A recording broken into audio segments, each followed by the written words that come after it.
You're on it there. So you're in the position of power by not knowing. It doesn't seem like it to the ego because it always wants to know. And I know we talked about that. But the position of power of not knowing is exactly the right spot where you want to be. Because if this thing comes and professes to know, it's another fragment of the actor. So what you're after, what we're doing is a process of reduction. And what the ego will want to do is to try and grow something or try and know something, what something is, and then cultivate that. And that's not what we're interested in. We're interested in catching the things that we know are not in alignment. And the more things that we catch that are causing this, the more of this minutia that we get out of our mind, the more we're able to focus on one thing at a time, or even better, to be able to be still with no focus, just to be open. As we start to approach that point, that's where we find out who we are. So you're actually in the position of power now. Basically, peace, intelligence, who you are, the self is all just waiting for us. It doesn't require us to be aware of it for it to just be there. It's ready and willing at any moment when you call on it. And you're going to call on it in pieces. It's going to come in fuzzy and it's going to come in chunks at first, but you're going to feel a little bit of like, ah, you know what? I did it this time. I didn't freak out over this thing. And normally I would. And you're going to start to see those little victories that come in. And it's because we're removing all of this trash that has been built and all of these permissions and rules that were written when we were younger and we didn't know any better. And so those are still functioning. And as those get out of the way, you start to become truth itself.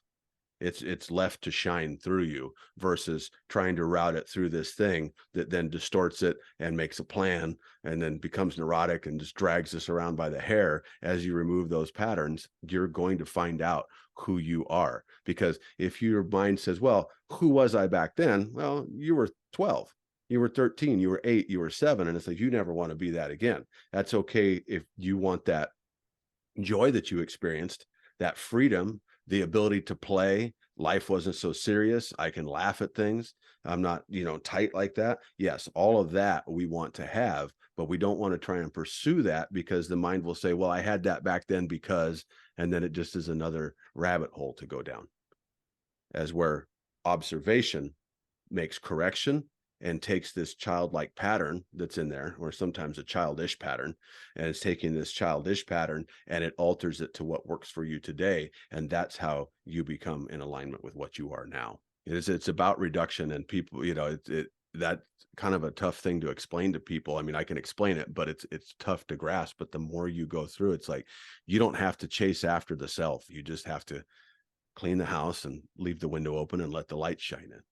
And so we clean this house and we realize that all the pursuits that we're doing were this thing trying to get satisfied, this thing trying to be fulfilled, it trying to be happy. And it's like all of that's basically waiting for us, and we're running away from it. A good visual would be like, imagine the donkey and the carrot. And so the donkey's constantly going for the carrot, but if he's wise, he'll just stand up on his back legs and the carrot will fall right into his mouth. If he can be exactly where he is, he'll catch the carrot.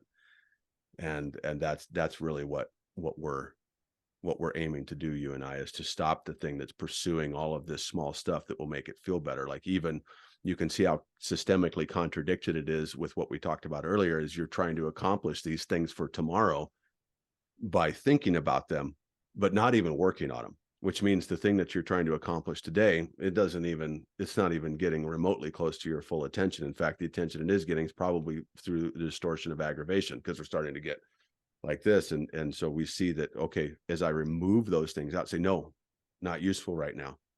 What am I left with? In some sense, nothing. But in another sense, that nothingness contains the intelligence of the universe, and you are that. Yeah. That's really what we're after.